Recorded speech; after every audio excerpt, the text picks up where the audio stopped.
निजी कोचिंग या ट्यूशन में पढ़ाने को बैन कर दिया गया है। शिक्षा विभाग ने इसको लेकर बिहार के सभी जिला शिक्षा पदाधिकारी को पत्र लिखा है। आदेश के बाद भी अगर कोई सरकारी शिक्षक कोचिंग या ट्यूशन पढ़ाते पकड़ा जाए तो कड़ी कार्रवाई होगी। रिपोर्ट देखिए।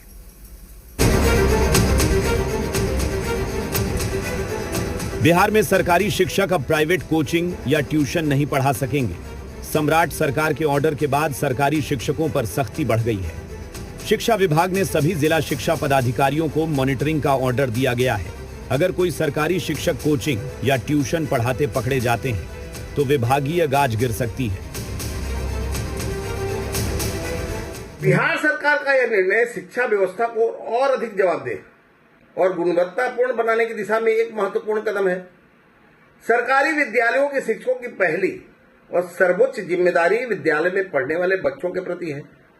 सरकार चाहती है कि विद्यार्थियों को स्कूल में ही बेहतर शिक्षा उपलब्ध हो ताकि उन्हें अतिरिक्त निर्भरता की आवश्यकता न पड़े। शिक्षा में सुधार को लेकर मुख्यमंत्री सम्राट चौधरी की इस सख्ती का विपक्ष भी सराहना कर रहा है।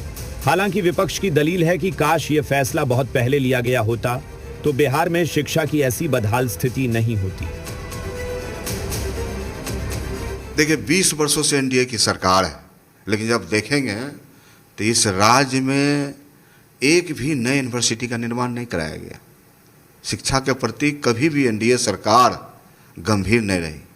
आज लगातार गिरती शिक्षा व्यवस्था बिहार चौपट स्थिति में है। 20 साल बाद इन लोगों को समझ में आ रहा है।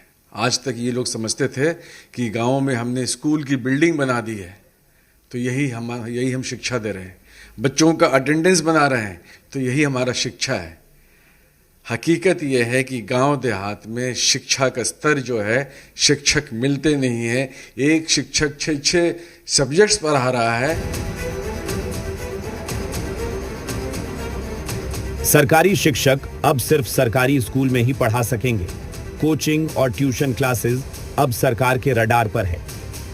सन्नी, जी मीडिया, पटना। पटना के कोचिंग विवाद में टीचर